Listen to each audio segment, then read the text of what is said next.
अस्सलाम वालेकुम व्यूअर्स, कैसे हैं आप सब। उम्मीद है आप सब खैरियत से होंगे। तो आज बड़े ही ज़बरदस्त से राइस की रेसिपी शेयर करने जा रही थी आपसे।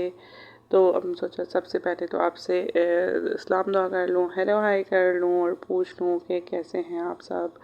और कमेंट सेक्शन में लाजमी आके मुझे बताया करें अपना हाल अहवाल, हमारी रेसिपी के मुतालिक आपकी राय और कोई भी ऐसा क्वेश्चन जो आप मुझसे करना चाहते हैं, अपनी कोई राय देना चाहते हैं तो लाजमी कमेंट सेक्शन में आकर हमें अपनी कीमती राय से आगाह करें। अगर तो आप चैनल पे नए हैं तो लाइक और सब्सक्राइब करना मत भूलें, और अगर पुराने हैं तो हमारे साथ बने रहा करें, हमें अपने साथ राब्ते में रखा करें, हमारे साथ कमेंट्स वगैरह में कीप इन टच रहा करें। अच्छा जी, सबसे पहले तो एज़ यूजुअल मैंने स्लाइसिस में प्याज कट कर लिए थे।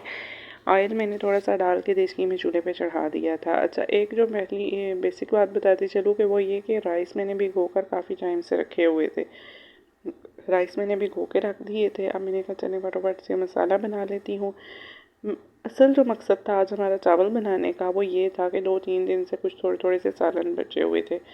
तो उन सालन को ख़त्म करने का हमारे पास एक ही हरबा होता है, वो यही होता है कि हम जब राइस बनाते हैं तो उनमें वो थोड़ी थोड़ी से सालन सारे ऐड कर लेते हैं ताकि ये सारे चावल भी ख़त्म हो जाएं और सालन भी ख़त्म हो जाएं। लेकिन अब मैं आपको इसमें 2 in 1 बताऊंगी। सबसे पहले तो ये कि आप मेरी रेसिपी देखते जाएं। ये बहुत ही मज़े का आलू वाला पुलाव भी बनेगा। अगर आप सालन ऐड नहीं करना चाहते तो आप ऐड ना करें। बच्चों के लिए, बड़ों के लिए, घर के लिए क्विक जल्दी से बनाने के लिए अगर आपका राइस चावल खाने पे दिल कर रहा है और आप इसमें सिर्फ एक आलू कट करके डाल के इस तरीके से मसाला बनाएं तो ये आलू वाला पुलाव भी बहुत यमी बनेगा। लेकिन अगर आप के पास कुछ लेफ्ट ओवर्स मौजूद हैं, आपके पास कोई सालन है, कोई सब्ज़ी है जो बची हुई है मौजूद है, वो ऐड करना चाहते हैं तो मोस्ट वेलकम, आप वो ऐड कर लें। हमारा तो आज का पर्पज़ यही था कि सालन 2-3 पड़े हुए थे तो मैंने कहा चले वो ऐड कर लेती हूँ, और इस तरह ये है कि सालन भी यूज़ हो जाएंगे और हमारे राइस भी खाए जाएंगे। शौक़ से सब राइस खाते हैं। तो मैंने फिर भी 2 आलू पील ऑफ कर लिए थे। मैंने कहा बच्चे हैं, बच्चे क्या पता शौक़ से, बस बच्चों की खातिर माँ मेहनत तो करती है, बच्चे ना खाएं तो बहुत दुख होता है और दिल को तकलीफ़ पहुंचती है कि अल्हम्दुलिल्लाह अल्लाह का दिया सब कुछ मौजूद है लेकिन ये बच्चे खाते पीते नहीं हैं, और जब खाएं पिए तो तंग बहुत करते हैं वालिदैन को। अच्छा, मेरी मोस्टली कोशिश होती है कि मैं सब्ज़ी को छील कर ना तो वॉश कर लेती हूँ। जब पील ऑफ करती हूँ तो उसके बाद वॉश करके फिर मैं उसको कट करती हूँ। अब हर किसी का अपना तरीका होता है, कुछ लोग वॉश करते हैं और हर सब्ज़ी का भी शायद एक अपना ही तरीका होता है। लेकिन आलू मैंने सबसे पहले तो पील ऑफ किए, फिर उनको अच्छी तरह वॉश किया। वॉश करने के बाद मैंने उनको कदे बड़े टुकड़ों में काट लिया था। प्याज ब्राउन होने के लिए रखा हुआ था चूल्हे पे। प्याज तकरीबन लाइट ब्राउन सा हो गया था, लेकिन आपको पता है कि राइस में तो थोड़ा डार्क ब्राउन प्याज ही चलता है ताकि राइस में अच्छा सा कलर आता है प्यारा सा इसका। तो मैंने प्याज ब्राउन करने के लिए छोड़ा। साथ से मैंने फिर ना दो बड़े टमाटर लेकर ब्लेंड कर लिए थे, क्योंकि मैंने कहा कि मसाला अच्छा सा तैयार हो जाए। कुछ खड़े मसाले थे मेरे पास, वो मैंने जब प्याज ब्राउन होने के करीब आता है तो उसमें ऐड करते हैं। जब भी आप राइस बनाएं ना ज़ीरे वाले, तो उसमें जब प्याज ब्राउन होने के करीब आए तो आप उसमें खड़े मसाले ऐड कर दें। अच्छा, खड़े मसालों की एक टिप है और ट्रिक है, वो ये है कि जैसे हम धनिया पाउडर और लाल मिर्च का पाउडर, हल्दी पाउडर स्पून से ऐड कर लेते हैं, आप खड़े मसाले को ऐसे नहीं ऐड कर सकते और ऐसे ऐड करना भी नहीं है। सबसे पहले तो आपने जो खड़े मसाले होते हैं ना उसको प्लेट में निकालना है अपने जार में से। फिर उसमें से आपने एक बादियान का फूल, एक मोटी इलायची, एक दालचीनी का बड़ा टुकड़ा, 5 से 8 दाने काली मिर्च के और फिर ज़ीरा हस्बे ज़रूरत या हस्बे ज़ायक़ा वो निकाल लेना है। कुछ इस तरह से आपने ना गरम मसाला निकालना होता है। ऐसे नहीं कि जैसे हम बाकी मसाले स्पून लेकर डाल देते हैं, क्योंकि देखें वो सारे ही एक जैसे होते हैं। इसमें ये होता है कि जो बारीक चीज़ें हैं वो नीचे बैठ जाती हैं और जो मोटी और बड़ी चीज़ें हैं वो मसाले के ऊपर को आ जाती हैं। अगर हम चम्मच से डालेंगे ना मसाला तो ऊपर ऊपर की चीज़ें तो डाल सकेंगे, लेकिन जो ज़ीरा वगैरह नीचे बैठा हुआ है वो हमसे कम रह जाएगा। इस तरह हम क्वांटिटी बरकरार रखनी मुश्किल हो जाती है।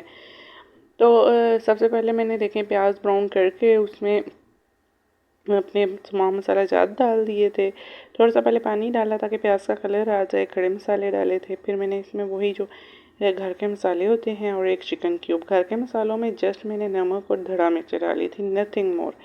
सिर्फ इसमें नमक था और धड़ा मिर्चें थी और कुछ भी नहीं था। अच्छा, यहाँ तक की जो रेसिपी है ना, ये बच्चों के लिए, बड़ों के लिए, बुज़ुर्गों के लिए, आपके लिए हर लिहाज से बेस्ट है। इसमें बेहतरीन सा ये आलू वाला पुलाव बन जाएगा। अगर आप इसमें कुछ लेफ्ट ओवर्स नहीं ऐड करना चाहते तो जस्ट यहाँ तक की जो रेसिपी है ये आपके पास आलू वाले पुलाव की रेसिपी है। लेकिन क्योंकि मैंने लेफ्ट ओवर्स ऐड करने थे तो वो मैं आपको बताती चलूँ। मेरे पास कुछ शिमला मिर्चें पड़ी हुई थी, शिमला मिर्च आलू का सालन पड़ा हुआ था, मेरे पास दाल और कद्दू वाला सालन पड़ा हुआ था, 2-3 सालन थे थोड़े बहुत, मैंने वो ऐड करने थे तो मैंने कहा चले वो मैं इस स्टेज पे मैंने ऐड कर दिए हैं। लेकिन मैं बार बार आपको यही बताने की कोशिश कर रही हूँ कि अगर आप ऐड नहीं करना चाहते, सादा आप आलू वाला पुलाव बनाना चाहते हैं तो आप कोई भी सालन ऐड ना करें, सादा उसमें आलू वाला पुलाव आप ऐड कर दें। अच्छा, चावल मैंने काफ़ी देर से भिगोए हुए थे तो काफ़ी स्वेल हो गए थे, जिसकी वजह से मुझे अंदाज़ा भी नहीं हो पाया कि चावल ज़्यादा लग रहे थे मुझे। मीन्स के चावल भिगोकर मैंने काफ़ी देर से रख दिए थे। वो भिगे हुए चावल आपको पता है वो पानी सक कर लेते हैं ना, लेकिन यह है कि पानी का अंदाज़ा मुझे था, पानी मैंने कम ही डाला था। ये तो मेरी एक स्पेशल और सीक्रेट टिक है कि आप कभी भी पानी ज़्यादा मत डालें, पानी कदरे कम डालें। अगर 2 गिलास चावल है ना आपके पास तो आप उसमें 4 गिलास पानी कभी भी ना डालें, आप उसमें 3 गिलास या 3 से भी थोड़ा कम डालें। और जब पानी कदरे ज़्यादा रहता हो तो दम पर राइस लगा दें, ज़्यादा टाइम के लिए बिल्कुल बारीक आंच पे दम लगा दें। इससे ये होगा कि आपका हर चावल का दाना निखरा निखरा बनेगा, आप इसमें चिपकेगा नहीं, जुड़ेगा नहीं, कोई भी चावल आप इसमें जुड़ेगा नहीं और बहुत ही मज़े का राइस होगा। क्यों? क्योंकि वो दम में बनेगा। कोई भी चीज़ ऐसी जो दम में बनती है उसका टेस्ट ही अलग होता है। तो मैं आपको यही सजेस्ट करूँगी कि बिल्कुल 98% कुक करके तो 2% दम लगाने से बेहतर है कि आप 85% या 80% राइस को कुक करके 15 टू 20% पे दम लगा दिया करें। उससे चावल का टेस्ट भी बहुत अच्छा होता है, उससे चावल की शक्ल भी बहुत अच्छी होती है, चावल देखने में भी बहुत यमी से लगते हैं। अच्छा, चावल में बॉयल आने शुरू हो गया था क्योंकि मैं साथ किचन में और थोड़े बहुत काम कर रही थी, बर्तन वगैरह धोए, सैलेड वगैरह बनाया और अपने छोटे मोटे काम को वाइंड अप किया। तो चावल थोड़ा बॉयल हो रहे थे, मैं देख रही थी साथ साथ चावलों को भी, लेकिन अभी इनमें काफ़ी टाइम था। नॉर्मल फ्लेम पे मैंने रखे हुए थे, तेज़ आंच पे कभी भी हांडी ना बनाएं, चाहे आपको देर हो रही है या जो भी है। बहुत तेज़ आंच पे हांडी बनाने से और हमेशा कोशिश करें कि बहुत जल्दी देखें। मेरे ना इन चावलों पे हार्डली मैं आपको बताऊं 10 से 15 मिनट के करीब ये सारा काम मेरा हो गया था। मैंने चावलों को दम पे भी लगा दिया था। इस स्टेज पे जब आप देख रहे हैं कि बस पानी थोड़ा सा रह गया है, मैंने चावल दम पे लगा दिए थे, बस चावलों को दम दे दिया था। मैंने चावलों को 12 से 15 मिनट के दरमियान दम दिया था। ये देखे चावलों की शक्ल कुछ ऐसी थी, बहुत मज़े के बने थे।